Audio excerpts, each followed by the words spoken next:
भागवत महापुराण की जय। कृष्ण कन्हैया लाल की जय। राधा रानी की जय। भगवान श्री कृष्ण के सभी भक्तों को राधे राधे। जय श्री कृष्ण।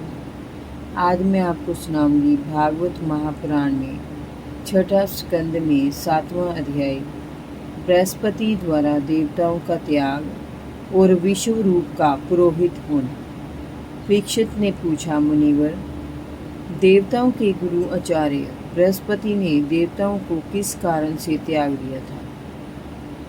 श्री सुखदेव जी ने कहा, राजन, इंद्र को त्रिलोकी का ऐश्वर्य पाकर सर्वाधिक अहंकार हो गया था। उस अहंकार के कारण उसने मर्यादाओं का भी उल्लंघन करना प्रारंभ कर दिया था। धर्म और सदाचार से नाता तोड़ लिया था। वह अपने आप को सर्वोसर्वा मानने लगा था। एक दिन की बात है कि इंद्र अपनी पत्नी शची और अन्य देवगण के साथ अपनी भव्य सभा में बैठा था। गंधर्व उसका यशोगान कर रहे थे और अप्सराएं नृत्य कर रही थी। इंद्र मुग्ध भाव से गीत संगीत में डूबा हुआ था।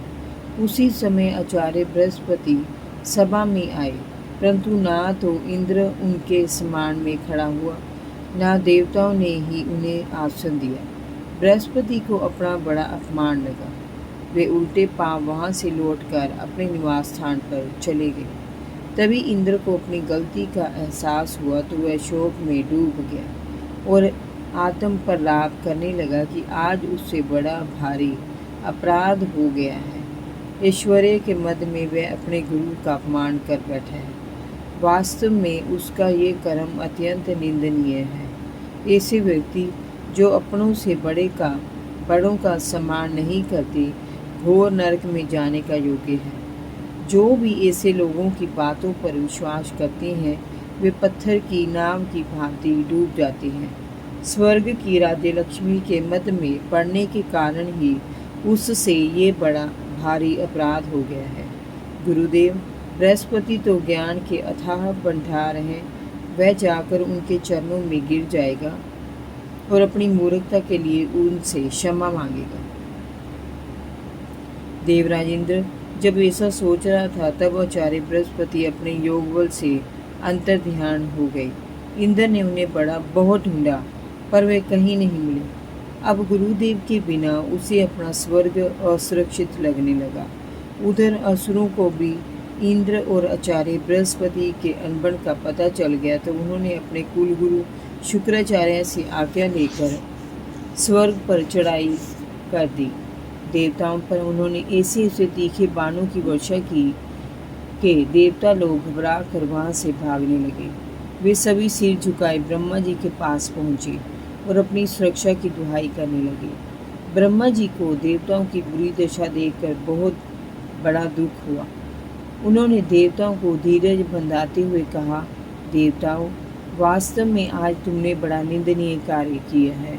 तुम लोगों ने ऐश्वर्य और भोग विलास के मद में पड़कर एक ब्रह्म ज्ञानी, वेदज्ञ और सन्यासी ब्राह्मण का तिरस्कार किया है। तुम्हारी इस अनीति का ही परिणाम है कि समृद्धिशाली और शक्तिशाली होने पर भी असुरगण तुम पर आक्रमण कर रहे हैं। अपने शत्रुओं के सामने तुम्हें नीचा देखना पड़ रहा है। मुझे तो ऐसा लगता है कि शुक्राचार्य जैसा चतुर और ज्ञानी गुरु पाकर दैत्य सेना अधिक शक्तिशाली हो गई है। ये भी संभव है कि कुछ दिनों में ही ये असुर देवलोक के साथ साथ ब्रह्मलोक पर भी अपना अधिकार जमा लें। वास्तव में सत्य यही है कि जो श्रेष्ठ मनुष्य ब्राह्मणों, गोविंद और गौओं को ही अपना सर्वस्व मानता है तथा उनकी जिन पर कृपा रहती है, उनका कभी भी अहित नहीं होता। तुम लोग शीघ्र ही तवशटा के पुत्र विश्वरूप के पास जाओ और उनकी सेवा करके उन्हें प्रसन्न करो। वे सच्चे ब्राह्मण, तपस्वी और संयमी हैं। वे असुरों के प्रिय हैं। यदि वे चाहेंगे तो तुम्हारी समस्या का समाधान अवश्य हो जाएगा। ब्रह्मा जी की बात सुनकर सभी देवगण तवशटा पुत्र ऋषि विश्वरूप के पास गए और उन्हें प्रणाम करके प्रेम पूर्वक वचनों से बोले, वत्स विश्वरूप, हम तुम्हारे आश्रम पर अतिथि के रूप में आए हैं। हम एक प्रकार से तुम्हारे पितृ हैं, इसीलिए तुम हमारा उपकार करो। इस समय शत्रु ने हमें जीत लिया है और हम बड़े दुखी हो रहे हैं। तुम अपने तपोबल से हमारी पीड़ा को दूर कर सकते हो। हमारा भला करो, ये हमारा निवेदन है। तुम जन्म से ही ब्रह्मनिष्ठ ब्राह्मण हो, अंत हमारे भी गुरु हो। हम तुम्हें आचार्य के रूप में वर्ण करके तुम्हारी शक्तियों से शत्रुओं को पराजित करने में सफल होंगे। हम तुम्हारे बड़े होकर भी तुम्हारी शरण में हैं। आवश्यकता पड़ने पर छोटे भी बड़ों के काम आते हैं। परीक्षित, देवताओं के निवेदन से प्रसन्न होकर विश्वरूप ने उनकी पुरोहिती स्वीकार कर ली और कहा, देवगणों, पुरोहिती का कार्य ब्रह्म तेज को क्षीण करने वाला है, इसीलिए धर्मात्मा लोग इसकी निंदा करते हैं।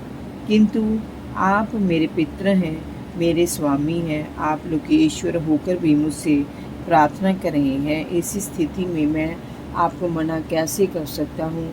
मैं तो आपका सेवक हूँ। आपकी आज्ञा का पालन करना मेरा धर्म है।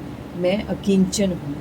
अनाज कट जाने पर अथवा हाट उठ जाने पर उससे गिरे हुए दाने चूक कर मैं अपना पेट पालता हूँ और उन्हीं दानों से पितृकर्म तथा देवकर्म संपन्न करता हूँ। इसी से मेरी जीविका चल रही है। इसीलिए पुरोहिती जैसे निंदनीय कार्य को मैं करना तो नहीं चाहता, किंतु आपको मना भी नहीं कर सकता। मैं आप लोगों का कार्य तन मन से करूँगा। राजन, विश्वरूप बड़े तपस्वी थे, फिर भी देवताओं के कहने पर उन्होंने उनकी पुरोहिती स्वीकार कर ली। यद्यपि आचार्य शुक्र ने अपने नीति बल से असुरों और उनकी संपत्ति को सुरक्षित कर दिया था, परंतु विश्वरूप ने अपनी वैष्णवी विद्या के प्रभाव से इंद्र की संपत्ति उनसे छीनकर इंद्र को फिर से वापस दिला दी। विश्वरूप ने अपनी उस वैष्णवी विद्या का उपदेश देवताओं को दिया था, जिसका प्रयोग करके देवगण अपनी संपत्ति फिर से पाने में सफल हुए थे। राजन, वह वैष्णवी विद्या नारायण कवच के नाम से भी जानी जाती है। उस कवच के सामने सारी शक्तियाँ असहाय हो जाती है। विश्वरूप ने घोर तपस्या करके उस विद्या को प्राप्त किया था। जय जय श्री राधे। भागवत महापुराण की जय। कृष्ण कन्हैया लाल की जय। राधा रानी की जय। भगवान श्री कृष्ण के सभी भक्तों को राधे राधे। जय श्री कृष्ण।